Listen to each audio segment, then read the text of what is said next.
Hey guys, welcome to Picture Book Drama, where it is everything in entertainment. I am your host, Sean, your video and comic guru, and welcome to our next chapter in our countdown to the 31 days of October, where we will feature my favorite horror films. This one's going to be kind of bringing us back to the gore fest, if you will, of some of the movies I had in the countdown. I keep saying I'm not a big fan of the slasher films, but when it has a good story, that kind of overwhelms all the blood that's in the film. And this film is gore where kind of almost to an excess.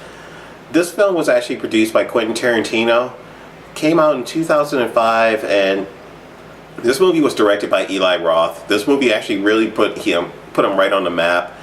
Ever since then, he does nothing but gory movies, but this kind of set it off with Hostel.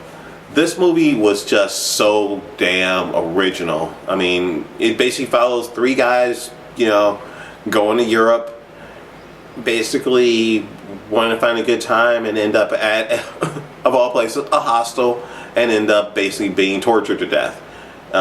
You basically follow this establishment where people from all over the world come over there. If they're rich enough, they can pay to kill somebody, and they come up with some very, very original ways of doing that makes Saul look like nothing.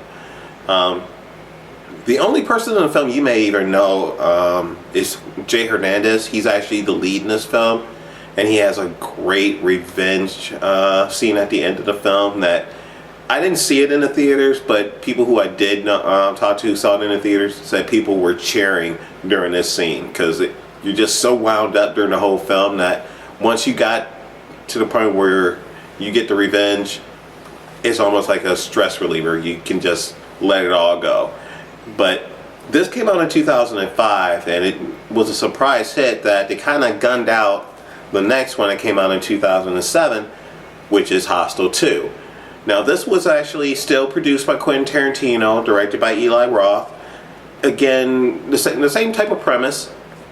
You're following three people going over to another country, but instead of three guys, it's now three girls, and now they're, instead of being in Europe, I guess they're still like overseas, but now they're in Rome. And the only person you'll recognize in this film is Bijou Phillips, which you may not even know who she is. But if you follow the mamas and the papas, follow that history and just track that down and let me know what you guys think. But it's an incredible history of a family going from being into the music business into the acting business. Incredible history on that. Hit me up and let me know what you guys think.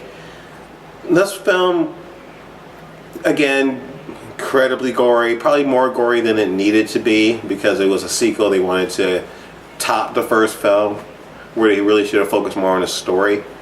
To me, you just can't beat the first film, and this is the unrated version, which I didn't even think it was like an unrated version compared to what they put on the screen. It's going to be bloodier. It's not that much bloodier. It's actually just some longer character development scenes.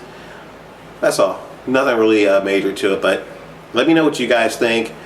Did you guys like Hostel? Did you like Saw? Which one do you like better? Because it's really decisive. A lot of people like Saw, some people like Hostel. So hit me up on Facebook, hit me up on Twitter, but more importantly, hit me up down here. Hit me up with a comment. Subscribe so you guys are updated on everything I got coming out. Hit that like button, and that way you guys can be up on any contests we have coming out. And I have one right now. Just look at my current videos. You'll see we got one out right now. Until then, I'm Sean. This is Hostel. Peace.